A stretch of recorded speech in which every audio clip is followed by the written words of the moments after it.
Bonjour Lina. Jean-Pierre Etienvre est un homme pressé. Mais dites donc, vous avez bien vendu aujourd'hui, c'est bien. Ce pâtissier est devenu au fil du temps un véritable chef d'entreprise. Ces papiers comme ça, hein. Donc tout se passe bien. Un œil sur tout. Alors attendez, je regarde un petit peu, voir comment ça se passe ici. Il fait également partie des meilleurs chocolatiers de France. On est en train de faire un boucher praliné XXL. XXL, comme sa passion, toujours intacte, et son envie d'innover constamment. Alors ici, nous avons 4 essais de macarons craquelés. C'est une recherche qui est faite depuis 2 ans. Et là, on arrive vraiment à la conclusion qui est assez parfaite. Parfait. Une appréciation qu'il aurait bien aimé voir parfois dans la marge de ses cahiers d'écolier. Nul. Encore des fautes et encore des fautes. Ou nul, médiocre. Charabia. Le petit Jean-Pierre, fils d'agriculteur, n'aimait pas l'école qui le lui rendait bien. C'était des journées un peu interminables. Les notes, eh bien, on vacille entre 1 et 3. Et ça, déjà, depuis le CP. Et automatiquement, eh bien, on est au fond de la classe et on est le nul de la classe. Je suis rien.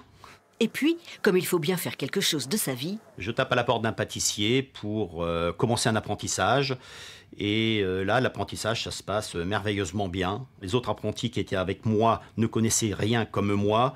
Et je fais la différence dans mon travail, dans les compliments, dans l'aventure.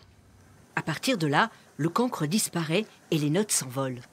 Quand c'est du plaisir, eh bien on en redemande à faire des petits concours, en faire des plus grands, faire le concours du meilleur apprenti de France, où j'ai été reçu 4e meilleur apprenti de France. Puis après, il y a le Graal suprême, le titre de meilleur ouvrier de France. Pendant toute cette période de 16 à 28 ans, ce n'a été que du plaisir de travailler beaucoup.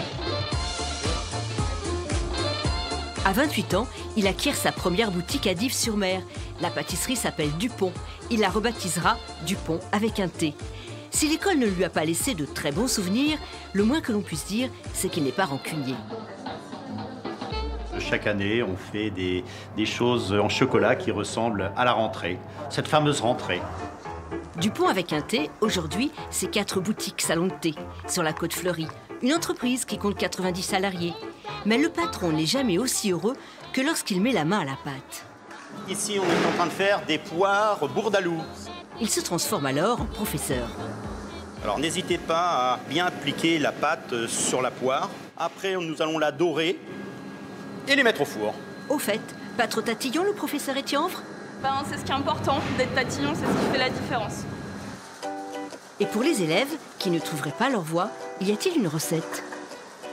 Faire peut-être plusieurs petits stages dans différents corps de métier pour apprécier l'un d'entre eux et aussi travailler, avoir l'envie. On a tous un talent caché. Croyez en vous, il y a un métier qui est fait automatiquement pour vous.